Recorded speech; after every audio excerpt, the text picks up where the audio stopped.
Hello everyone, welcome to MG489E. This is a briefing video that provides a high-level outline of the course. I'm Nadia Millington, your course leader. I'm an associate professor at LSE that specializes in social entrepreneurship, innovation, and strategy. I also join you on your Capstone module later in the year. As your course leader, I provide general guidelines for the course, establish expectations. I also do some of the lecturing, and until you are allocated a supervisor, I am your go-to person who'll be able to answer any questions and help you through figuring out whether or not you want to pursue a dissertation or a capstone. In this brief video, I'm going to cover the big picture, the difference between a dissertation and a capstone, giving you some ideas as to how you would choose between them. Then we're going to share a template that might help you to start brainstorming options and outline the next steps. Let's begin with the end in mind by focusing on the big picture. The course is worth 0.5 credits. This reflects the amount of work and time that is required to execute your project well.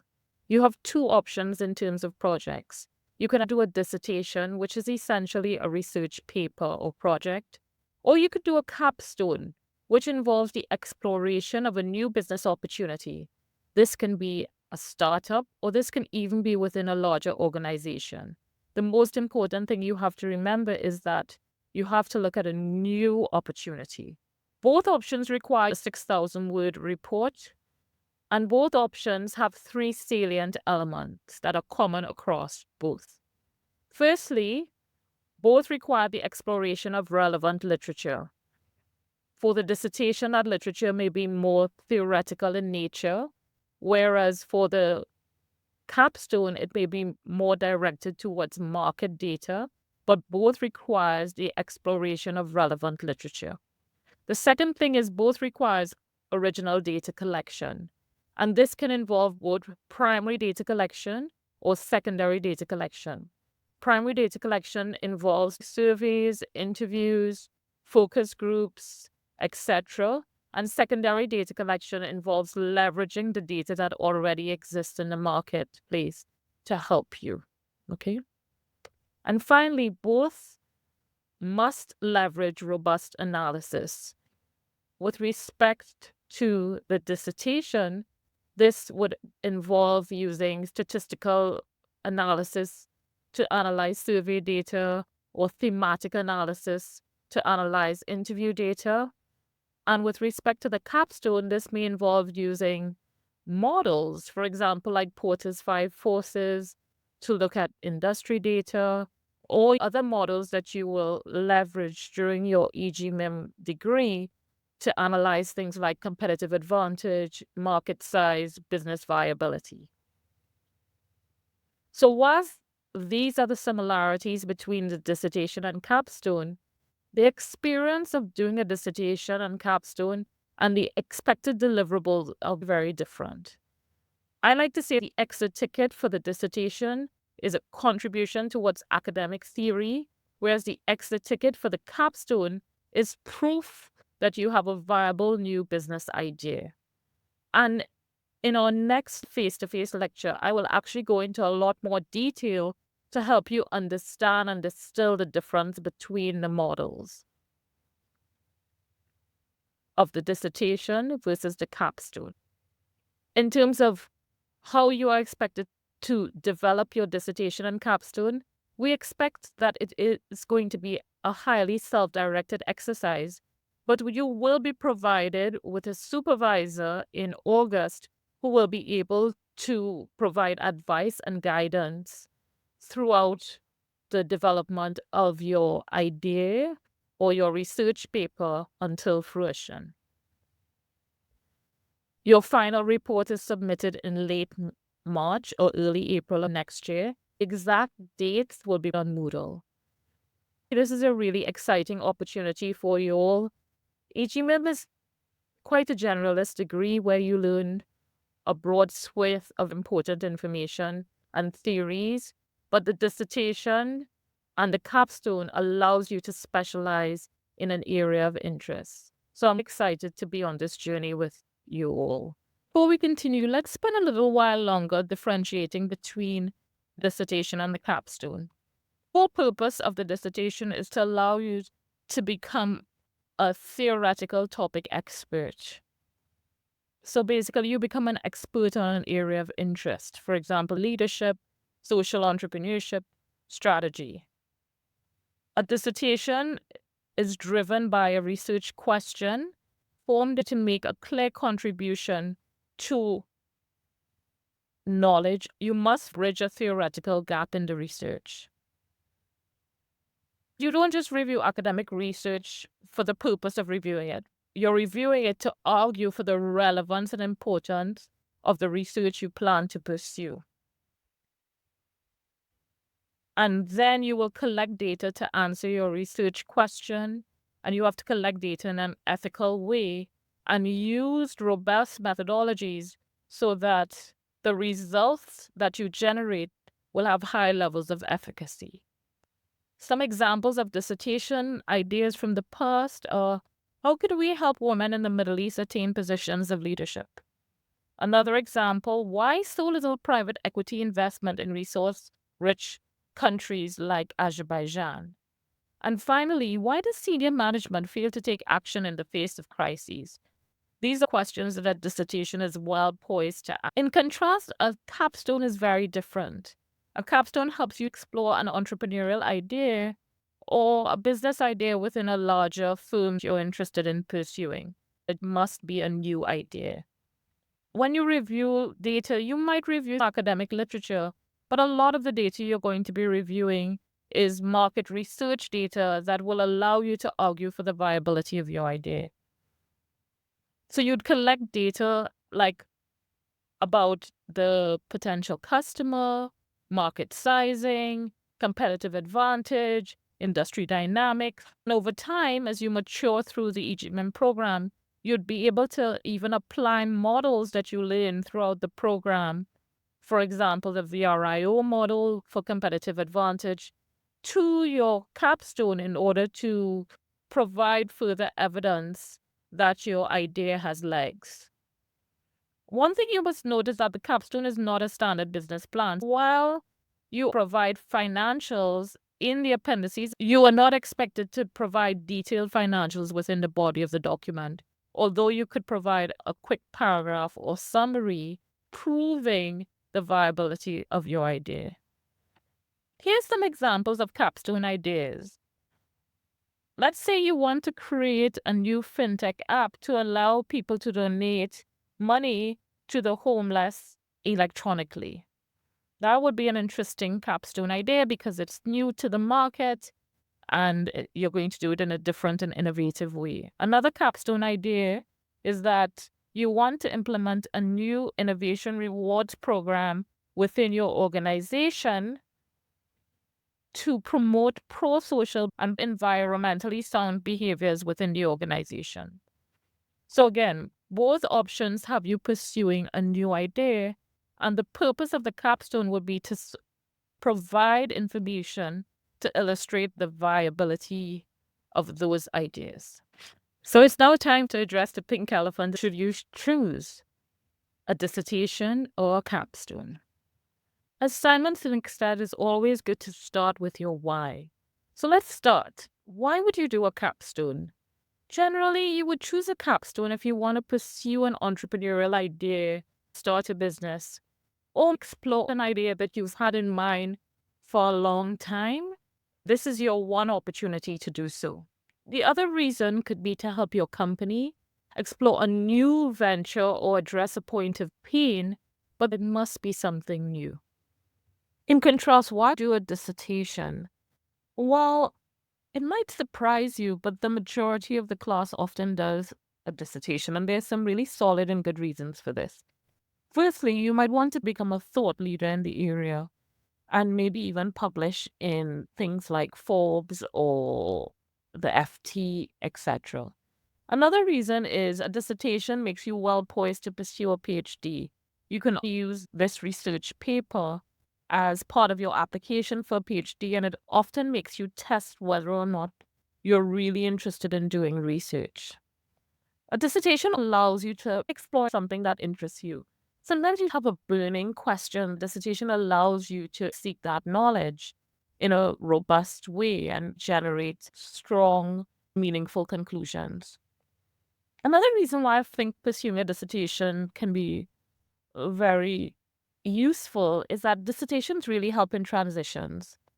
A dissertation helps when you're shifting or moving from an industry or shifting to a new role or trying to acquire new expertise because, and of course, there's no hard and fast rule, but with capstones, you may find it hard to, for example, interview or leverage knowledge from competitive firms. When you're doing a dissertation, because you're not actually trying to compete with any organization, you would find that the doors are open for you. So you find that you can start building a network in the area that you're interested in, or you would have access to a wider range of knowledge, often just by promising that you will share the results of your research with the people that you're interviewing. So a dissertation often is a really good way of you building a new network and getting broader knowledge in an area that you want to transition to. And finally, sometimes a dissertation is just about research curiosity. Many times I find students tell me this is their last opportunity for doing a formal education program, and they would like to really spend some time trying their hand at doing a research paper. These are great motivations for pursuing a dissertation as opposed to a capstone. Now that we understand the difference, it's not too early to start brainstorming. Use the ideation template to do that. The ideation template is simple. It asks you to include the question or topic of interest with respect to the dissertation. What's your motivation for pursuing a dissertation? And if you have any topic of interest with respect to the capstone, and again, what's your motivation? My question or topic of interest would be, how can AI enhance social impact? My motivation is about thought leadership to produce articles for publication. My second question is, do social enterprises compete in the same way as profit enterprises? And again, my motivation is thought leadership. With respect to the capstone, and I'm really interested in this actually, my topic of interest would be to create a new educational enterprise where uni students are primarily taught by AI and complemented by experiences driven by in-person teaching. And my motivation would be to start a new firm or a new form of educational teaching. So it's a simple brainstorming exercise, and I suggest you do it. And I'll ask some of you when we meet later this month to share with me some of the ideas or some of your preliminary thoughts in terms of the type of dissertation or capstones you want to pursue. I hope some of you have stopped the tape and use the ideation template or even jot down some of the ideas that you have for dissertations or capstones. You must be asking, Nadia, what about if I'm interested in multiple areas and I have a long list? If you can't decide, let's try to shortlist. Very importantly, you do not need to choose one singular dissertation topic at this moment. But clearly, if you have a list of 8 options, it helps to shortlist 2 or 3 you're most passionate about. Here's some criteria I would use to shortlist. Start by making sure you've chosen something you're truly interested in and want to spend time researching. This is a 0.5 credit course, so you will be spending a lot of time doing this project and deep diving into a specific area, whether it's a dissertation or a capstone. The second thing I would think about is where you want to be in 5 years. Will you be glad that you did this? That is a really important question. And it's not necessarily about the idea that your dissertation or capstone needs to position you or boost your career development, but it's more that as you think about your career trajectory, how does this dissertation contribute to that? And will it be something that you'd be very proud of later on? This can help motivate you during data collection or when you have competing demands to invest the time and energy to develop something that will give you pride and joy. And yes, I did use the word joy. In fact, my dissertation for my master's, I actually at LSE, I did it on how do people truly develop strategic plans. It was exciting because I was a strategy consultant. Even when life was busy, I was motivated to do this dissertation around a topic I was proud to be discussing and I felt alive by, you know. And the final criteria I would use to kind of shortlist the dissertation versus the capstone is whether it's easy to access that data or interviewees. This is the practical point.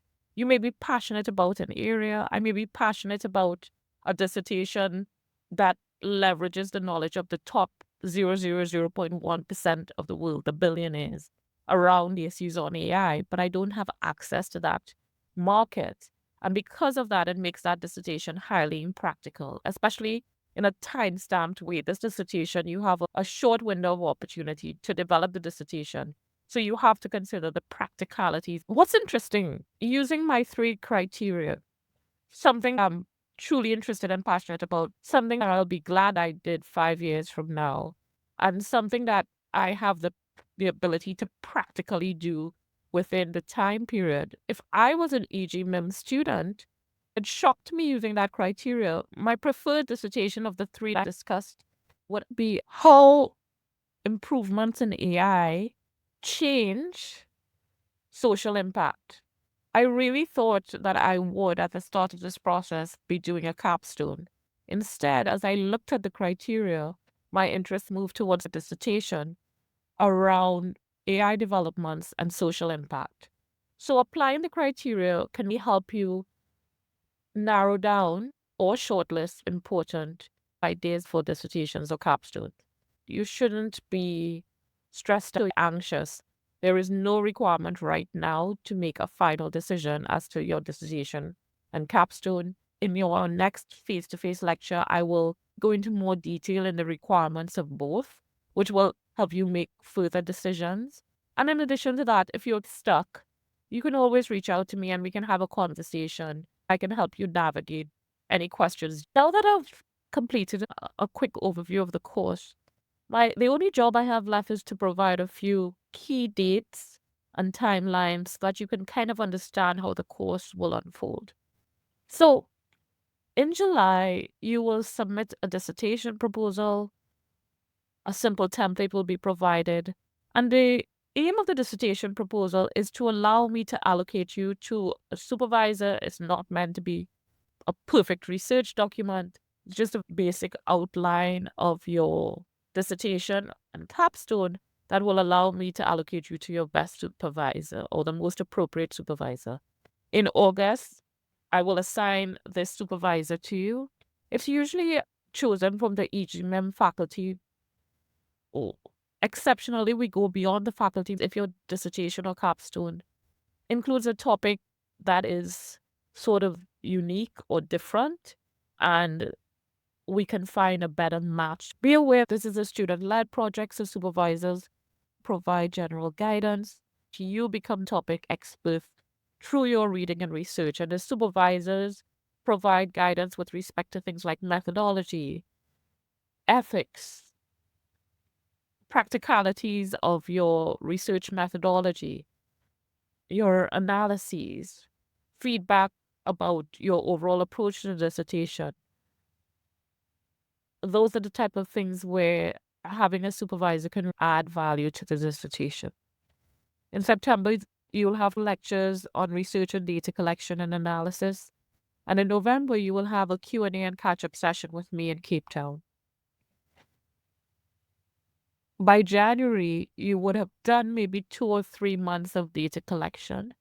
So in January, you'll have an oral presentation where you present your progress to the class and to a panel of academics or entrepreneurs for feedback.